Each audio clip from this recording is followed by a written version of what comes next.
The morning light fell across the command chamber of the human colony ship Sejong as Commander Ji-won stood very still before the holographic display. Her hands were raw and sore. The neural combat training from the early hours had left her knuckles bruised and swollen. She could feel each joint in her fingers, each small bone that made up her fists. The pain was real and sharp, but she did not let it show on her face. The aliens were coming. They had sent a message 6 hours ago, and now their shuttle was approaching the docking port. Ji-won had read the message many times. It was short and clear. The Void Collective wanted the planet called Karis 7. Humans did not own it yet, but they had built a small colony there. The message gave them one day to leave or face war. Ji-won was not a fearful person. She had been a soldier for 20 years. She had seen many difficult situations, but this one was different. The humans on Sejong numbered only 3,000. They had limited weapons.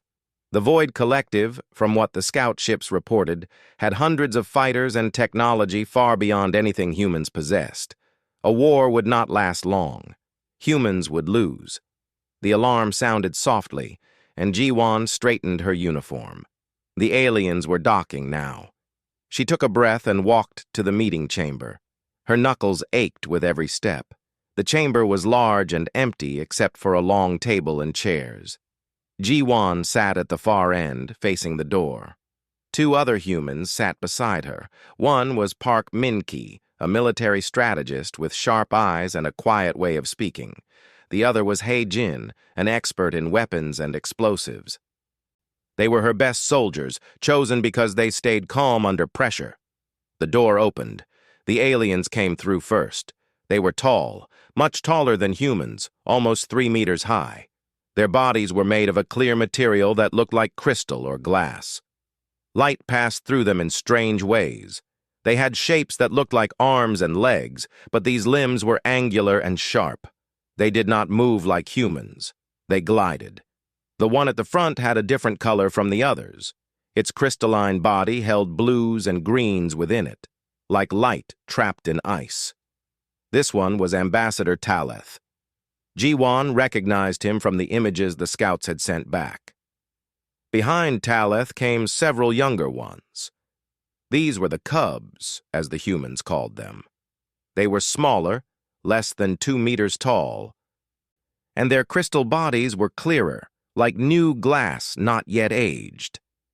They held devices that looked like weapons, but Ji-won was not sure. They could have been anything. The cubs moved with nervous energy, their bodies making soft clicking and humming sounds as they moved. Taleth did not sit. He stood at the opposite end of the table looking down at the humans. When he spoke, the words came through a translator device in a calm, mechanical voice. I am Ambassador Taleth of the Void Collective. You occupy Karis 7. This is unacceptable. Your colony will be removed. You have until tomorrow at this time to vacate the planet. If you do not leave, we will remove you by force. Do you understand? Ji-won said nothing for a moment. She felt the pain in her knuckles again. Nervously, she clenched her hands under the table. Her joints popped slightly. It was a small sound, but in the quiet chamber it was clear. Several of the cubs made sudden movements. Their bodies brightened with colors that had not been there before. They pointed their devices at Ji-won. The clicking sounds became faster and more urgent. Taleth raised one crystalline hand, and the cubs stopped. But they remained alert, their optical sensors fixed on Ji-won's hands. Your response? Taleth asked. Ji-won realized what had happened. The sound of her knuckles cracking had meant something to these creatures. They had interpreted it as a weapon being activated. She could see it in the way the cubs stared at her hands now. They believed she was loading some kind of weapon.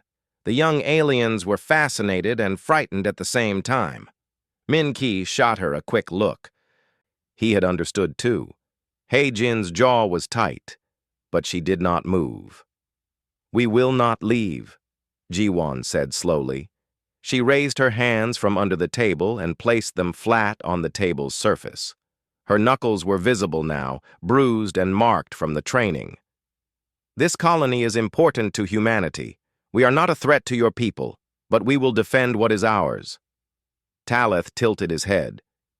"You are one of 3,000. We have 10,000 warriors. Your colony has basic weapons. We have weapons that can destroy cities. You cannot win a war." "Perhaps not," Jiwan said. Her voice was steady.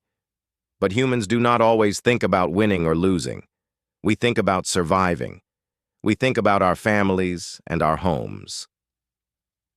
These things make us dangerous in ways that numbers and weapons cannot measure." One of the cubs made a different sound. This one was higher and seemed almost excited. It pointed at Jiwan's hands again and made a rapid series of clicking noises. The other cubs joined in. They were communicating with each other about something. Their sensors grew brighter. Taleth observed this for a moment, then looked back at Jiwan. "Your hands. The cubs have detected unusual activity. What weapon system do you possess in your hands?" Jiwan felt a sudden understanding. These aliens were intelligent, but they thought in ways completely different from humans. They did not understand the simple things. They did not understand that human hands were not weapons but could become weapons. They did not understand nervousness or the small gestures humans made without thinking. "It is not a weapon," Jiwan said carefully. "It is preparation." "Preparation for what?" Taleth asked. "For battle," Jiwan said. It was not entirely a lie. Everything she had done in her life had been preparation for moments like this. The cubs made more sounds. They seemed excited and worried at the same time.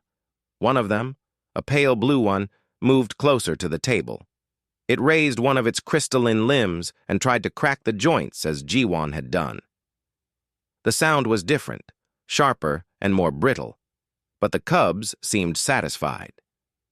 Taleth was quiet for a long time. His crystal body was very still. When he finally spoke, his voice was the same mechanical tone, but Jiwan thought she heard something else in it. Perhaps doubt. "We will give you more time," Taleth said. 2 days instead of 1. During this time, the cubs will observe your colony. They will learn about human capabilities. When they have finished their study, we will make a final decision about the fate of Keris 7. Jiwan nodded. "We accept these terms." Taleth turned and walked back toward the door. The cubs followed, but their optical sensors remained on Jiwan's hands until the last moment.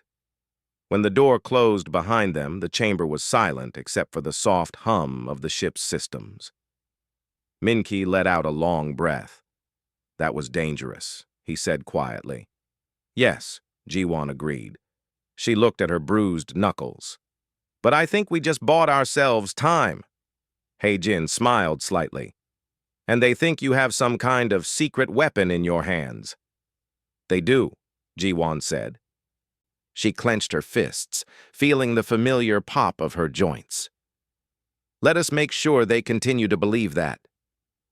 The darkness of Jiwan's quarters was complete when she finally stopped watching the surveillance feed from the alien shuttle. The cubs had left the command chamber and returned to their ship, but not before taking detailed images and measurements of every part of the Sejong. They were thorough, they were scientific, and they were interested in only one thing, the preparation ritual they thought Jiwan possessed. She sat on her bed and looked at her hands. The bruises had gotten worse in the past few hours. The skin was dark purple now, and the swelling made it difficult to move her fingers fully. This was not from any special weapon. This was from 4 hours of training with the Neural Combat System, a program that taught soldiers how to fight without seeing their opponent. It was brutal and necessary. On a ship with 3,000 people and almost no weapons, humans had to fight with what they had. They had to be fast, strong, and smart. Jiwan pulled up a file on her personal computer. It contained videos and images of Earth martial arts. She watched masters of taekwondo, karate, and other fighting styles. She watched their movements, their precision, their power. She watched how they prepared before combat. They stretched, they breathed in specific ways, and yes, they cracked their knuckles, their neck, their fingers. It was part of the ritual. It was part of becoming ready. An idea was forming in her mind. It was a dangerous idea, but it was an idea that might save her people. She called Min-Ki first. He answered on the second ring, and she could tell he had not been sleeping. Her strategist was thinking too, working through the problem just as she was. "I have something," she said. "Come to my quarters. Bring He-Jin." 20 minutes later, the three of them sat in Ji-won's small room. Min-Ki was thin and tall, with glasses that made him look more like a scientist than a soldier. He-Jin was shorter and broader, with scars across her left arm from an old explosion. These were her best people. If this plan was going to work, she needed them. Ji-won explained what she had been thinking. "The aliens believe my knuckle cracking is a weapon being loaded. They are wrong, but their mistake might be what saves us. We have 2 days. In those 2 days, we show them that every human on this ship is preparing. Every human is loading their weapon. Every human is ready to fight." He-Jin leaned forward. "How do we do that?"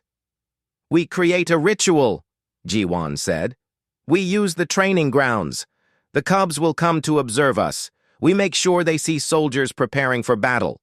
Combat training, physical conditioning, weapons practice, and we make sure they understand that this is not just preparation for one day. This is constant. Every soldier, every day, all day." Min-Ki was nodding slowly. "Psychological warfare," he said. "We make them think we have unlimited warriors who are always prepared. If they believe we can produce fighters faster than they can eliminate them, they might hesitate to attack." "Exactly," Ji-won said. "And we start with something simple.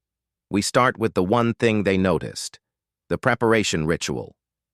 Every soldier will practice hand-to-hand combat in visible areas. Every soldier will crack their knuckles, stretch their muscles, prepare their bodies. The cubs will see it. They will report it. And they will believe we are dangerous." He-Jin smiled. It was not a happy smile. It was the smile of someone who understood that they were about to do something that required courage. "The transports arrive tomorrow with new soldiers from the colony below, 30 of them. Every one of them will be in the training grounds." "Yes," Ji-won said, "and the day after, and every day after that if the cubs stay. We will show them an endless supply of prepared warriors."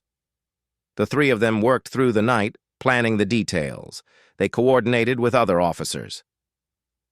They arranged for the training grounds to be visible from the observation decks where the cubs were sure to watch. They created a schedule that would show constant activity. They planned movements, exercises, and combat demonstrations that would look impressive to an alien observer. When morning came, Ji-won was tired, but she was also ready. She sent a message to all soldiers on the ship. There was a new training protocol. All combat personnel would go through physical preparation exercises beginning immediately. The message did not explain why. It did not need to. Soldiers understood that when a commander gave an order, you followed it. The training grounds of the Sejong were large, designed to allow soldiers to practice in different environments. There were areas for hand-to-hand combat, areas for weapons practice, areas for speed training. Ji-won had never thought about how these spaces would look to an outside observer. Now she did. She made sure the areas were arranged so that maximum activity would be visible from the windows that faced the alien observation points. At 10 in the morning, the cubs arrived. They came in a small transport that docked with the Sejong. Talith did not come this time, only the younger aliens. There were 5 of them, and they moved quickly through the corridors, their sensors active, recording everything they saw. Crystalline green, luminous blue, and pale amber led the group.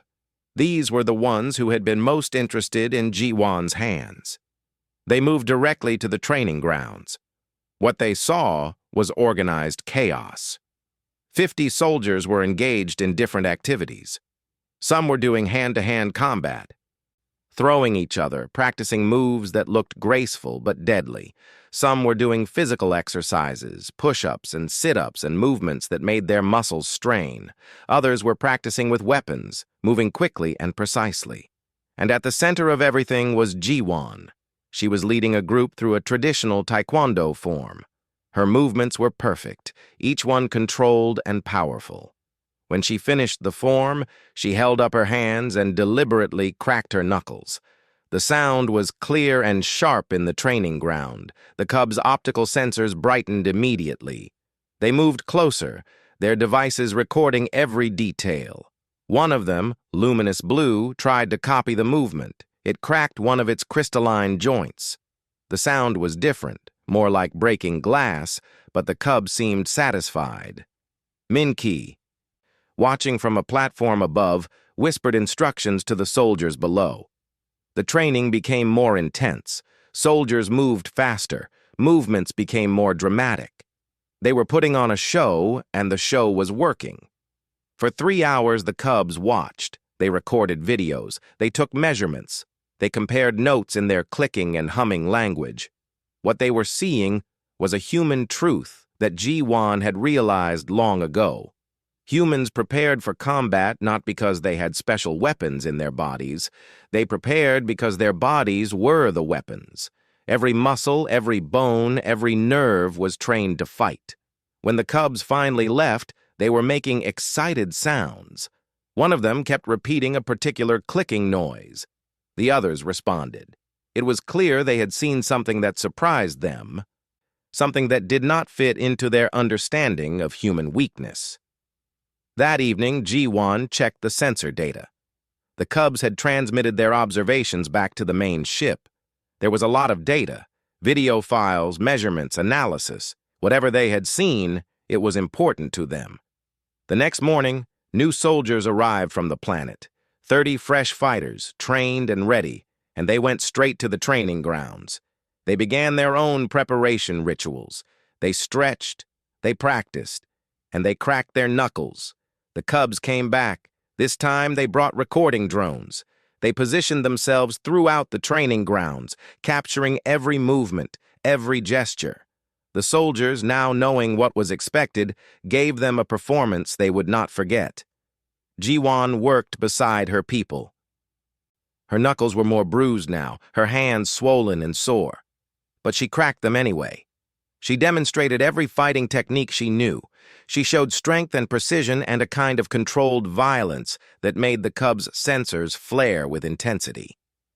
By the evening of the second day, Ji-won could see the change in the cubs. They were no longer confident. They moved more carefully. They whispered together in urgent tones. When they looked at the humans, there was something new in their gaze. Not fear exactly, but respect and uncertainty. They had come to observe a weak species and watch it surrender. Instead, they had seen something they did not understand.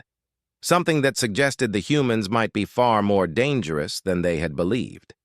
As the cubs left the training grounds for the last time, Crystalline Green approached Ji-won directly. It made a clicking sound that the translator could not quite interpret, but Ji-won understood. The young alien was asking a question. What was this ritual? What did it mean? Why were all these humans preparing for something so seriously? Ji-won held up her hands, and the bruised knuckles were visible in the harsh light of the training grounds. She cracked them one final time. The sound was small, but to the cub, watching so carefully, it meant everything. "We are ready," Ji-won said simply. "We have always been ready." The cub made a sound that might have been agreement, might have been understanding. Then it turned and left, its sensors still glowing with questions that it did not have answers for. Ambassador Tal-Eth made an announcement that surprised many of the humans on the Sejong. He requested a full day of cultural exchange between the cubs and the human soldiers. It was an unusual request, and at first, Ji-won did not understand what it meant. But Min-ki explained it clearly. The cubs wanted to learn more. They were curious. and Ambassador Talieth had decided to let them satisfy that curiosity. It was a risk, but it was also an opportunity. Ji-won agreed immediately. The cubs arrived early in the morning, this time with Talieth watching from a distance in the observation chamber. There were 6 of them now, not just 3. These new cubs were smaller, younger in appearance, though Ji-won had no way to know if that was truly how age worked for the Void Collective. Each cub had a different color: green, blue, amber, silver, purple, and one that was almost white, so clear it was hard to see against the light. Ji-won had arranged the day carefully. She wanted the cubs to see every aspect of human combat preparation, but she also wanted them to understand something deeper. That human strength was not just physical. It was something in the mind, something in the way humans approached problems. The first activity was unarmed combat training. Ji-won stood in the center of a practice room with the cubs gathered around her. Behind her stood a young soldier named Teo, lean and quick, with dark eyes that focused intensely on his opponent.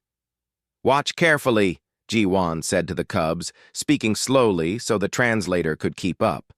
"This is how humans prepare their bodies for combat." She began with simple movements, showing how to stand properly, how to breathe, how to position the feet. Then she moved to more complex techniques.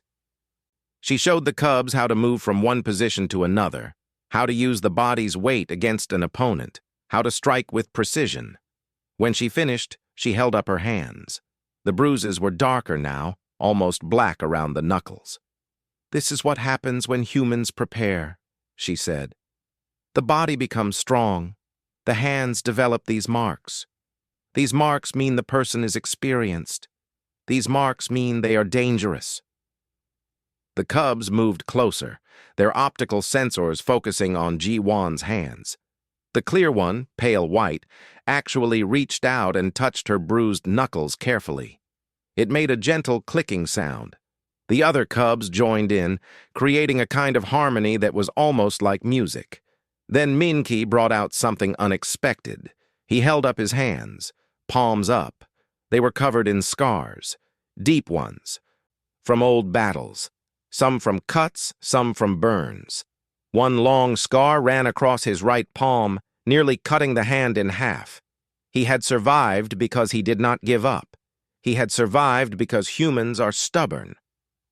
"These are from many years of preparation," Min-ki said. He clenched his scarred hands into fists. Then he deliberately cracked every single joint. The sound was loud and sharp. The cubs made excited clicking noises. This was what they wanted to understand, this ritual, this moment of preparation. For the next 3 hours, the cubs watched as different soldiers demonstrated their skills. Hei-jin showed how to throw an opponent. She was stronger than some of the cubs seemed to expect, and when she picked up a soldier twice her size and threw him onto a padded mat, the cubs' sensors flared bright colors. Another soldier showed speed. He moved so fast that the cubs had difficulty following with their visual sensors. He kicked, punched, and moved through a series of attacks so quickly that he seemed like a blur of motion. When he stopped, his knuckles were red and his breathing was heavy.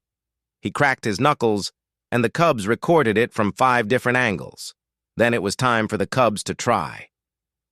Crystalline Green stepped forward bravely. It wanted to attempt a human punching strike. Ji-won showed it how to position its crystalline limb, how to tense the muscles that might exist within that transparent body. When Crystalline Green attempted to punch a training dummy, something unexpected happened. Its fist cracked. Not badly, just a small fracture on the surface of its limb. The cub made a shocked sound. The other cubs made worried sounds. But Crystalline Green seemed not to care about the damage. It was fascinated by the experience. It tried again, and again the fracture grew slightly larger. The cub continued, driven by curiosity, until the other cubs held it back. This told Ji-won something important. The cubs were learning that human methods of combat required sacrifice. Human bodies could be damaged and still continue. Human warriors pushed themselves to the point of injury because something drove them, something beyond logic or self-preservation. She decided to show them more. Over the next hours, she demonstrated endurance training. She ran with the cubs, following alongside her on transport vehicles. She showed them how humans breathed during physical exercise, how the body learned to continue even when tired. She showed them how humans learn to ignore pain. At one point, she deliberately injured her hand on a training apparatus. It was not serious, just a cut across the palm. But it bled, and the blood dripped onto the mat. The cubs gathered around, their sensors active, studying the wound. When Ji-won wrapped it with a bandage and continued her training, the cubs made a series of soft, clicking sounds. It was almost like surprise, almost like respect. For lunch, Hae-jin brought them to the cafeteria. The cubs did not eat, but they watched as the human soldiers consumed large amounts of food. They observed how humans refueled their bodies after physical exertion. They watched how the soldiers talked to each other, how they laughed sometimes, how they seemed to draw strength from being together. One of the cubs, Luminous Blue, tried to imitate the human eating process by placing a piece of food against its transparent body. It did not digest it, of course. Food simply fell through the crystalline structure, but the cub seemed satisfied just by the attempt to understand. As the day went on, the cubs became increasingly interested in one specific aspect of human behavior. Every time a soldier prepared for combat, the first thing they did was crack their knuckles. Sometimes they cracked other joints, too, their neck, their shoulders, their ankles. It was an automatic gesture, something humans did without thinking. But the cubs thought about it constantly. Pale White, the clearest of the cubs, spent an hour with Ji-won alone in the practice room. It watched as she performed martial arts forms. It recorded every movement. It paid special attention to the moment when Ji-won finished and cracked her knuckles. The cub tried to copy the motion with its own limbs, and each time the attempt left small cracks in the crystalline body. Ji-won realized that the cubs were damaging themselves. Their bodies were not designed to flex and crack like human joints, but the cubs seemed willing to accept that damage in order to understand what they were observing. It was like they believed that if they could master this ritual, they would unlock the secret of human strength. As evening came, the cubs prepared to leave. They were slower now, some of them visibly fractured from their attempts to copy human movements. They carried recording devices filled with hours of video and data. They had measurements and analysis and questions. Before leaving, Crystalline Green approached Ji-won one final time. It extended one of its limbs, and carefully, deliberately, it cracked one of its joints. The fracture grew slightly, but the cub did not seem to mind. It made a clicking sound that the translator interpreted as respect or possibly understanding. After they left, Min-ki stood next to Ji-won at the observation window, watching the alien shuttle dock with their main ship. "It's working," Min-ki said quietly. "They're starting to believe that we have something they don't. Something that can't be measured or analyzed." "Yes," Ji-won agreed. She held up her hands and looked at the bruises. They were permanent marks now, scars that would never fully heal. "But we need to be careful. They will report everything to their superiors. Everything they have learned will be analyzed. We need to give them more to analyze. We need to make them believe that what they have seen is only the beginning." Hae-jin joined them at the window. "More soldiers are arriving tomorrow. Another 50 from the planet. Should we have them go through the same preparation?" "More than that," Ji-won said. She was thinking now about the next step, about how to build on this advantage. "We show them that this is not just physical preparation. We show them that every human, soldier or not, is ready. Every human is armed with something they cannot understand." She clenched her fists slowly, feeling the familiar pain in her bruised knuckles. Tomorrow would bring new challenges. But tonight, she was satisfied. The cubs had seen something that frightened them. They had seen human strength not as a weapon, but as a way of being. And they had seen that humans were willing to damage themselves, to sacrifice, to push beyond reasonable limits. These were the things that made humans truly dangerous. The message transmission from the Cubs took 8 hours to reach the main Void Collective command vessel. During those 8 hours, G1 ordered that even more soldiers go through the preparation ritual. She coordinated with the colony on the planet below. Every transport ship that docked brought new fighters. Every fighter spent time in the visible training grounds before being moved to living quarters. The Cubs, watching from their observation points, recorded every arrival, every moment of preparation. Ambassador Talith received the Cubs' report in his command chamber. His crystalline structure began to show stress fractures as he processed the data. His body literally cracked under pressure as his mind tried to make sense of what the younger aliens had discovered. The Cubs had provided thousands of hours of video. They had detailed measurements. They had analysis and theory. And they had concluded something that disturbed Talith deeply. The human preparation ritual was not a one-time event. It was constant. The videos showed different soldiers, but the ritual was always the same. Crack the knuckles, stretch the joints, prepare the body, fight, then prepare again. What this suggested was terrifying from a military perspective. If every human was doing this constantly, and if new soldiers kept arriving, then the humans might have an unlimited supply of prepared warriors. The Cubs had also noted something else. The humans seemed willing to injure themselves in the pursuit of combat readiness. They seemed willing to damage their own bodies to become stronger. This was not a logical approach to warfare. The Void Collective did not injure themselves. They protected their crystalline bodies. Damage meant replacement, and replacement meant resources. But humans seemed to embrace damage. They seemed to see injury as proof of strength, not weakness. Talith called an emergency meeting with his military commanders. They gathered in the Strategic Operations Chamber, their crystalline bodies arranged in a perfect geometric pattern. There were 7 of them, and each one was older than Talith, with more experience, and more fractures from battles and time. "The humans are preparing for war," said Commander Zeth, the highest-ranking military officer. "They know they cannot defeat us, but they are preparing anyway. This is illogical."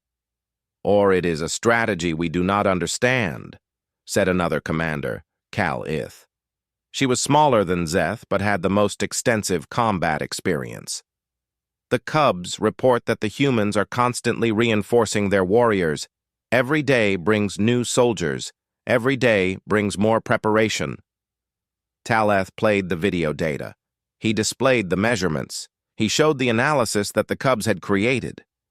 The room was silent as the commanders watched human after human perform the strange ritual. Crack the knuckles, stretch the body, train with ferocious intensity. "How many soldiers do they have?" asked Zeth. 3,000 on the ship, Talith answered. "But the records show that transport ships have arrived constantly. We estimate at least 1,000 more are in the colony below." "Still less than our forces," said Calith. "And they have minimal weapons." "But they have this," said Talith, playing the video again. A human soldier, covered in sweat and blood from a training wound, deliberately fractured the bones in his hand against a training dummy. Then he cracked the damaged joints and continued training. "They do not follow our logic. They do not prioritize their bodies. They prioritize their minds.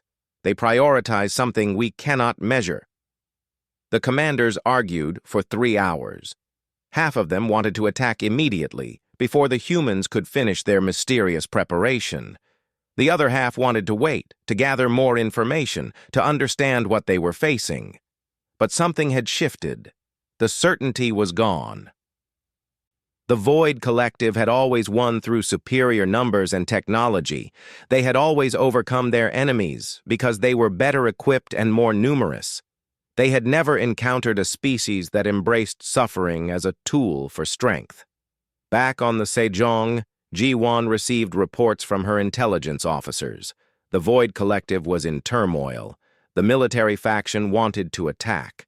The diplomatic faction wanted to delay. And somewhere in the middle, Ambassador Tal-Eth was struggling with a decision that his training had not prepared him to make. "They are uncertain now," Min-Ki said, reviewing the intelligence. "The Cubs' reports have created doubt where there was only certainty before." "Good," Ji-Wan said.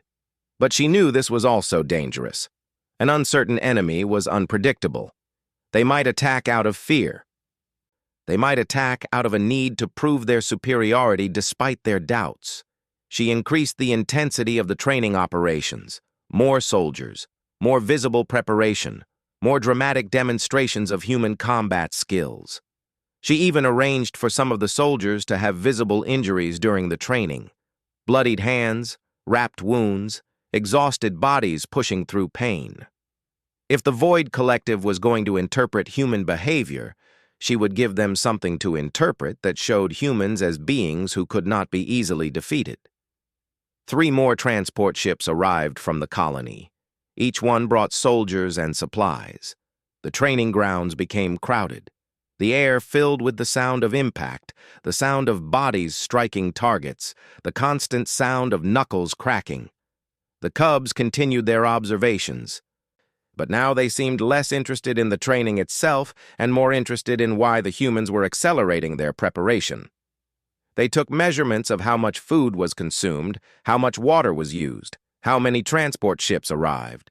They were trying to understand the scope of what the humans were building, and they were frightened. Ji-Wan noticed the change in their behavior. They moved more cautiously. They asked more questions through their translators. One evening, Crystalline Green approached her in the training grounds and made a series of clicking sounds that the translator converted to words. "How many warriors do you have?" the cub asked. Ji-Wan smiled slightly. This was a question she could answer truthfully while still maintaining the deception. "Every human can be a warrior if needed. It depends on what we are fighting for." The cub's optical sensors brightened with colors that might have been anxiety. "You prepare all of them?" "All of them," Ji-Wan confirmed. She held up her hands and cracked her knuckles deliberately. The sound was sharp and clear in the crowded training ground. "Always, every day, every moment, we are always preparing." It was not technically a lie. Humans were always preparing for something. But the cub interpreted it as meaning that every single human was in a constant state of combat readiness. That night, the Cubs' report to the main command vessel was different. They reported uncertainty. They reported that the humans seemed to have unlimited supplies of prepared warriors. They reported that human strength was tied to something called will or determination, and that this was something the Void Collective might not be able to defeat with weapons alone. Commander Zeth called an emergency assembly. This time, the military faction that wanted to attack was met with real resistance. Calith, the experienced commander, spoke against immediate action. "We do not understand their strength," she said. "To attack now would be to attack an enemy we do not comprehend. This is dangerous." The faction that wanted to attack argued back fiercely. They insisted that the humans were bluffing, that the Cubs were being deceived by a sophisticated trick, that the only logical action was to eliminate the threat while they still could. But Taleth had made a decision. He requested a private communication with Ji-Wan. The message was simple. Tomorrow, in neutral space between the 2 ships, the ambassador wanted to meet with the human commander. He wanted answers. Ji-Wan accepted immediately. Min-Ki was worried. "This could be a trap," he said. "They could be planning to capture you." "Perhaps," Ji-Wan said. "But Taleth is intelligent. He knows that capturing me would only make things worse. He needs answers. I will give him answers." That night, Ji-Wan prepared herself. She knew what was coming. She knew that Taleth had seen through some part of her deception, but she also knew that he was caught between military pressure and the uncertainty that the Cubs had created. She had one more card to play, and it was perhaps the most important one. The next morning, she would meet with Taleth. and she would tell him something that was partially true and partially deception. She would tell him just enough truth to satisfy his mind while leaving him with enough doubt to prevent him from attacking. But first, she went to the training grounds one final time. She stood in the center of the space where hundreds of soldiers moved and trained. She held up her hands. The bruises were old now, dark and permanent. The scars would never fully fade. She clenched her fists slowly, deliberately. Then she cracked her knuckles. The sound echoed across the training ground, and every single soldier who heard it understood. Tomorrow might bring war. Tomorrow might bring peace. But tonight, they were ready for anything. The neutral space was a small chamber that had been prepared specially for the meeting. It was positioned exactly halfway between the human ship and the Void Collective Command vessel. The walls were white and empty. The only furniture was two chairs facing each other across a simple table. There were no weapons visible, but both Ji-Won and Tal-Eth knew that weapon systems were pointed at this room from both sides. If either of them tried to harm the other, they would be destroyed immediately. Ji-Won arrived first. She wore a simple black uniform with no rank insignia. She wanted to appear as a person, not as a military officer. Behind her were two security personnel who took positions outside the chamber. They would not interfere unless something went wrong. Tal-Eth arrived 5 minutes later. His crystalline body was visibly fractured, more than it had been when Ji-Won first met him. The stress of recent events had literally cracked his body. He glided into the chamber and sat across from her. For a long moment, neither of them spoke. "Your preparation ritual," Tal-Eth said finally. His voice through the translator sounded tired, less confident than before. "What does it mean? What are you truly preparing for?" Ji-Won had prepared for this question. She had rehearsed her answer, but as she looked at the alien across from her, she made a decision. She would not lie, not completely. She would tell him the truth, or at least a version of the truth that he could understand. "It is not a weapon," Ji-Won said slowly. She held up her hands, palms down, so that Tal-Eth could see the bruises clearly. "Look at my knuckles. Every mark tells a story. Every bruise, every scar is from preparation." Tal-Eth leaned forward, his optical sensors focusing on her damaged hands. "I have been a soldier for 20 years, Ji-Won continued. "In that time, I have done this." She clenched her fists slowly, then opened them. She cracked her knuckles. The familiar sound filled the small chamber. 10,000 times, perhaps more. Each time it is a promise. "A promise?" Tal-Eth asked. "To what?" "To myself," Ji-Won said. "To my people. It is a promise that I will not surrender easily. It is a promise that when I am faced with difficulty, I will continue. I will adapt. I will find a way to survive. These knuckles, these scars, these bruises, they are proof that I have kept that promise." Tal-Eth was silent for a long time. His crystalline body seemed to settle slightly, as if he was thinking very hard. "The Cubs believe you have some kind of special weapon," he said finally. "We do not," Ji-Won said. She was being honest now. "But we have something else, something that might be more dangerous than weapons." "What?" Tal-Eth asked. Ji-Won stood up. She moved to the wall and placed her damaged hands against the white surface. She spoke without turning around. "We have will. We have the ability to want something so badly that we will do anything to achieve it. We will damage ourselves. We will push past pain. We will continue even when logic says we should stop. This is what makes humans dangerous." She turned back to face the ambassador. "Your people are logical. You are efficient. You do what makes sense. But humans do not always make sense. Sometimes we do things that are not logical because we believe in them. We fight not because we will win. We fight because we believe the fight is worth fighting. We prepare not because we are certain of victory. We prepare because we are committed to the struggle itself." Taleth's optical sensors dimmed slightly. When he spoke, his voice was different. "You are telling me that you will fight us even though you cannot win?" "Yes," Ji-Wan said simply. "My people would rather fight and lose than surrender without fighting. This is not something you can defeat with weapons or numbers. This is something in the mind, in the spirit. It cannot be destroyed." The ambassador was quiet for several minutes. His crystalline body showed new fractures forming as he processed this information. When he finally spoke, his voice was very quiet.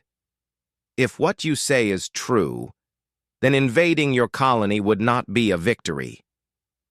It would be the beginning of an endless conflict.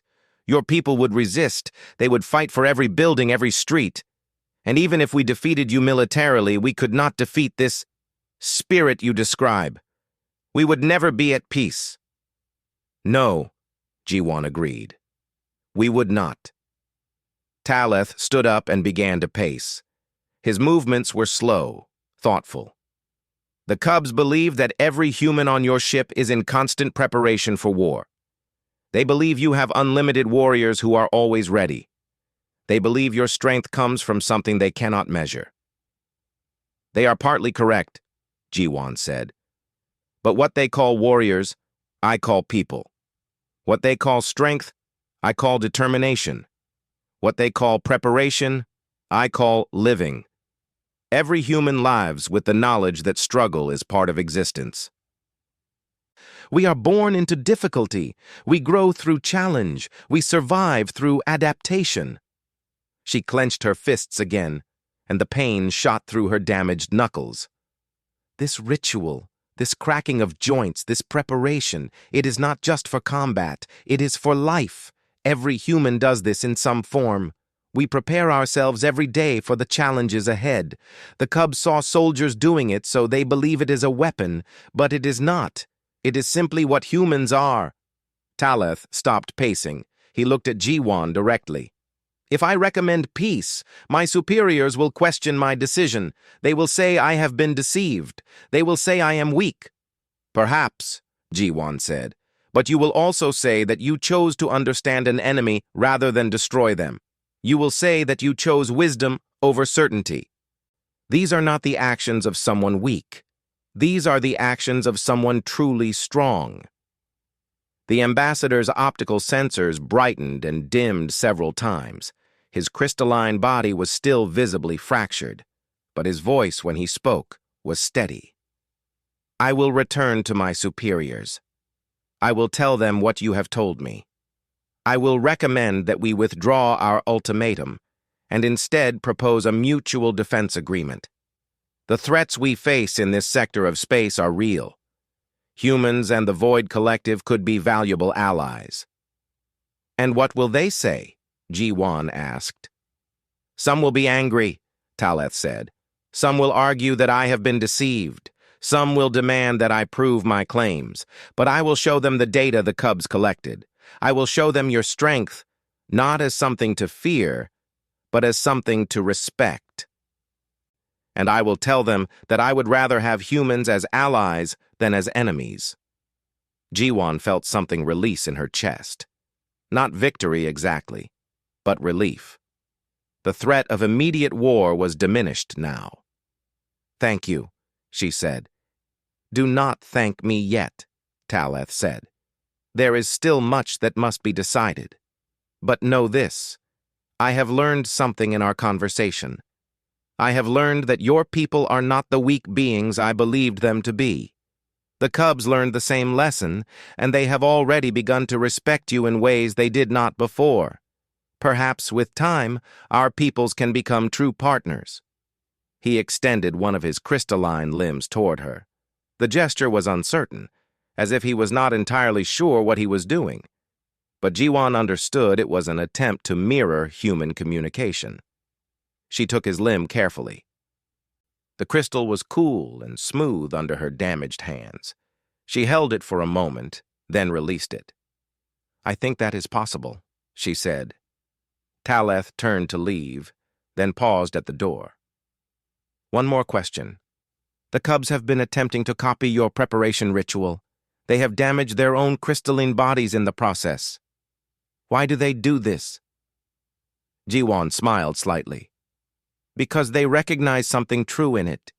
Because youth always seeks to understand strength, to become stronger. The cubs are learning that strength is not something you are born with. It is something you build.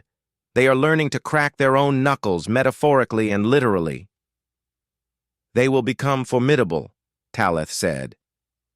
If they continue this path, they will become warriors unlike any the Void Collective has seen. Then perhaps that is your advantage, Ji-won said.